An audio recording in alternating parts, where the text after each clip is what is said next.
Hello folks, Happy New Year to all of you from Gijón.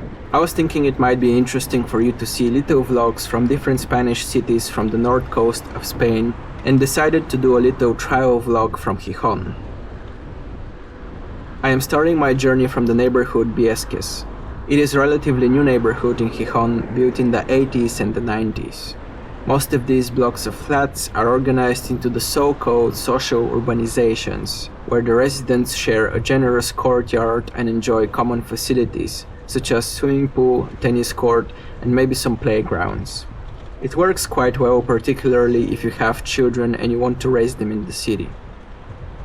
For those of you who like my usual city presentations with photos and a black background, you will see more of those for sure.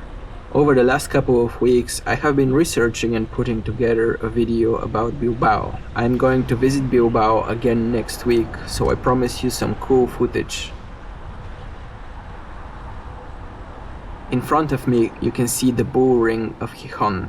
Bullfights are quite a sensitive topic in Spain, and it varies from province to province.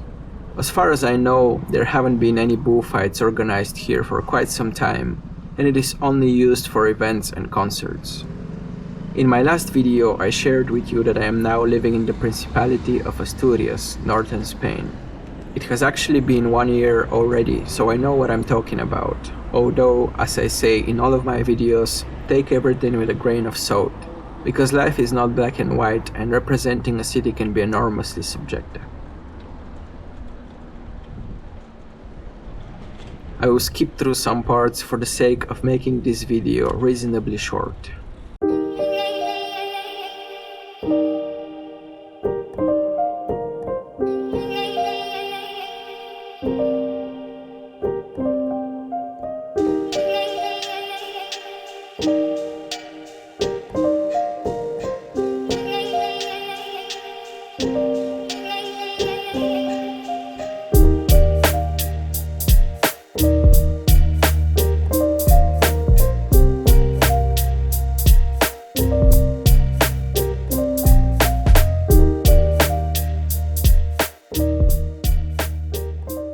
For a starter, Gijón is not a big city by any stretch of the imagination. Its population is less than 300,000.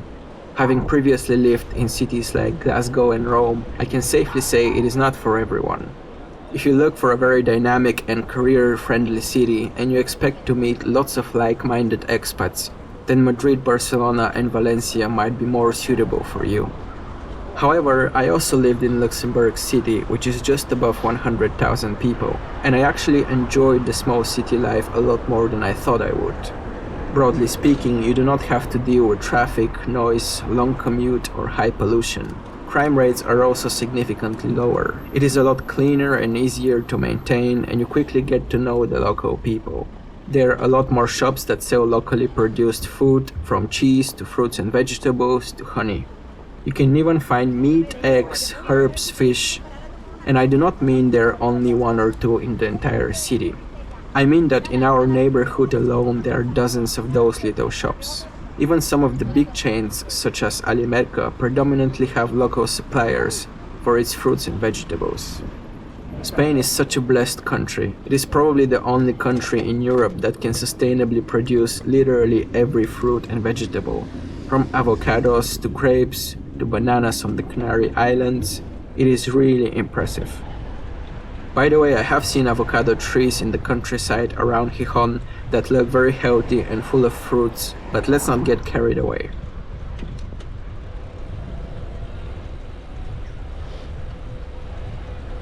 Nice mural on the left here.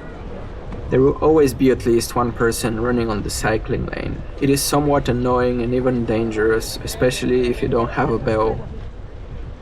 I have one and I should definitely use it more often.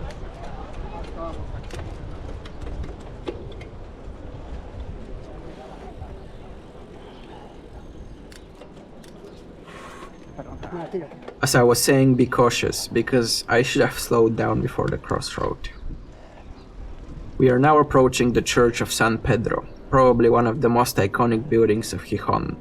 The original church was built in the 15th century, but it was unfortunately destroyed during the Civil War.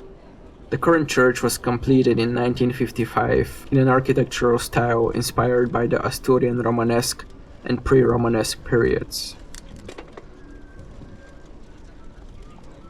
When I am with my road bike, I try to avoid cobblestones at any cost, but for the purpose of this video, I will suffer the vibrations, and so will you.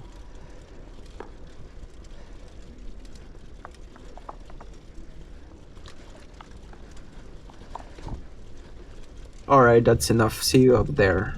I have saved you some heavy breathing, and we finally made it to Parque del Cerro. It is always that green here, by the way, regardless of the season.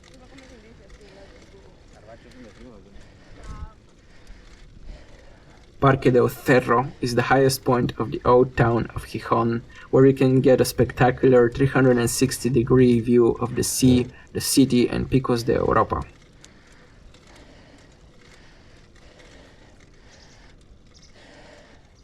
This is my rather unsuccessful attempt to show you the views behind me, in case you were wondering. When I lived in Luxembourg and Glasgow, I found it a lot easier and quicker to make friends. Bigger cities receive more expats, and those are the ones who need social support the most. So it is much easier to socialize, even if your interests and values do not make a perfect match. And don't get me wrong, people here are some of the loveliest I have ever met in my life. However, they have their friend circle sorted, and they don't necessarily feel the need to expand it much. So if you are in a similar situation, just be patient and don't take anything personally. Eventually things always improve. Let's enjoy this spectacular view for a second and the clean sea air.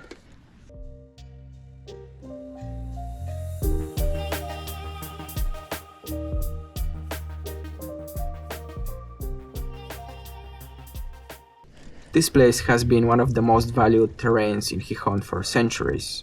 There used to be a military base here, guarding the coast of Gijón from enemies and pirates. On a sunny day, it is the perfect place to be, together with the beach, of course. Let's go down to see some more of the old town.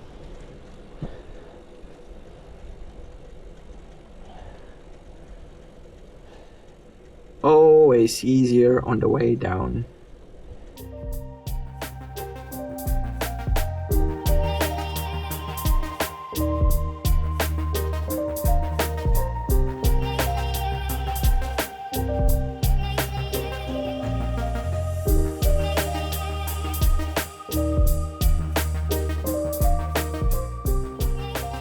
And for those of you who are career-driven but you do want to live in a calmer city, I think that Gijón has a lot to offer for the entrepreneurial minds. Properties are cheap, you rarely need heating in winter and cooling in summer, and the local economy definitely could use some young and ambitious professionals. Hey little buddy. Good to see one parent not distracted by their phone. As I was saying, so far this winter we haven't used any heating at all. We are now in Thimata, which is the main place to go out in Gijón. Pretty much every single space at the ground level has been turned either in sidreria, the local bar that offers apple cider, a restaurant or a club. It is quite informal and attracts people from all ages. It actually used to be the fisher's town where we had the local fishing port, which has now been modernized and changed the entire landscape of this neighborhood. On my right you could see a big glass sculpture made of cider bottles. I don't know if you can call it a sculpture actually. Some people consider it an original piece of art anyway. I recently read that a lot of people from Germany and the UK are moving to the Canary Islands for a few months to wait the winter and reduce their energy bills. Well, Asturias is not exactly the Canary Islands, but it can offer you a mild winter too.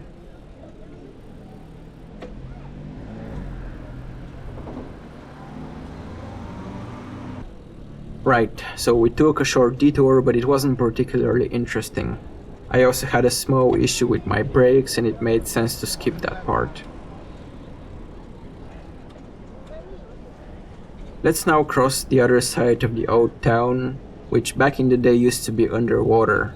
Then we will briefly stop by the beach and go back home afterwards, this time seeing some more of the inner city.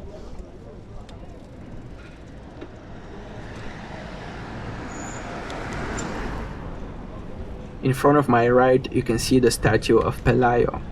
He halted the expansion of the Moors to the north, began the Reconquista in the 8th century, and has traditionally been considered the founder of the Kingdom of Asturias.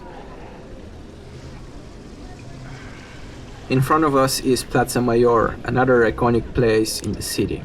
Lots of sidrerias and restaurants around this area. I would particularly recommend to try the local cachopo. It is basically a thin but enormously big sandwich, but instead of bread they use meat and ham, and in between them you have cheese and sometimes peppers.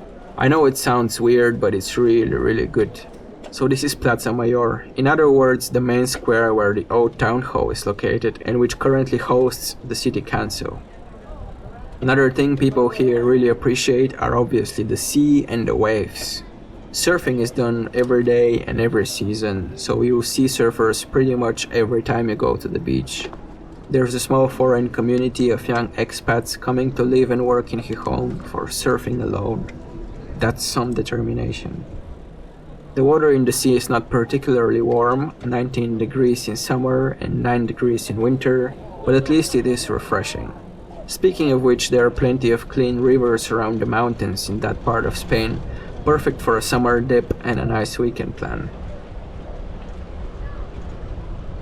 We are now approaching the most iconic and largest beach in Gijón, Playa de San Lorenzo, a classic destination for bathers in all seasons, which stretches over 3 kilometers.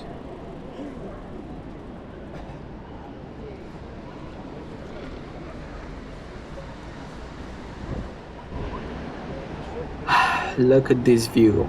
This is the go-to place for everyone in the city. During winter, the entire beach is open for dogs, and Gijón, if I'm not mistaken, is the city in Europe with the most dogs per capita. A heaven for dogs, if you will. The entire beach is underwater during the night and opens up completely during the day.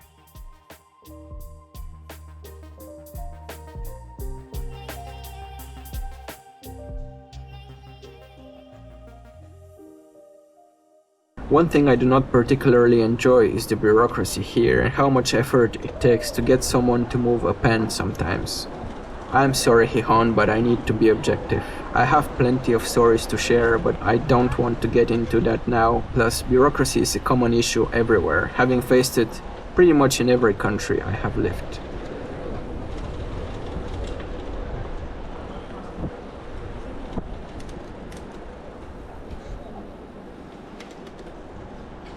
Nice renovation project on the left.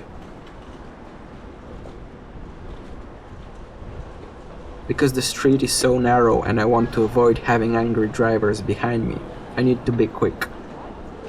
Here people are not afraid to speak up their minds.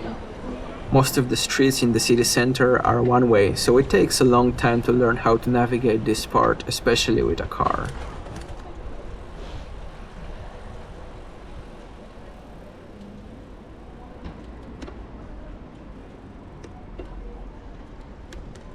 I would like to say that this is definitely not the full image of Gijón. It is not even 60% of what Gijón looks like. We only saw some of the more central parts, but there are plenty of absolutely brilliant neighborhoods outside of the city center and in the countryside, especially along the coast. I can show you those in another video if you're curious to see them. The guy in front of me looked in his back mirror several times. I understand why drivers get quite nervous with cyclists around them and vice versa. But better to be nervous than sorry, I guess.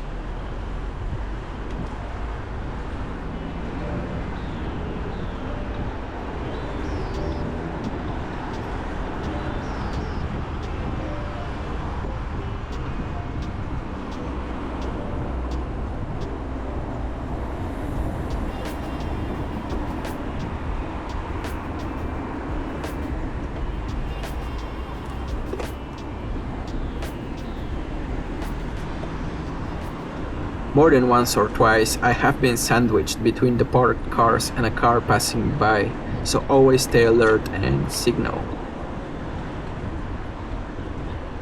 We are now about to close the circle, as you can see Gijón's bull ring in the background.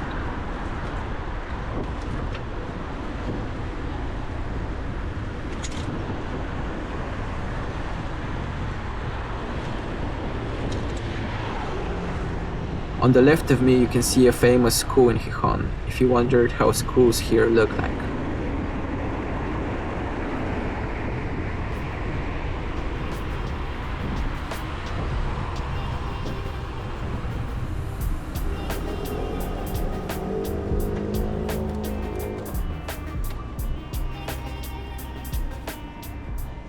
Some more pain for me, so I will save you my heavy breathing and slow speed, and you're welcome.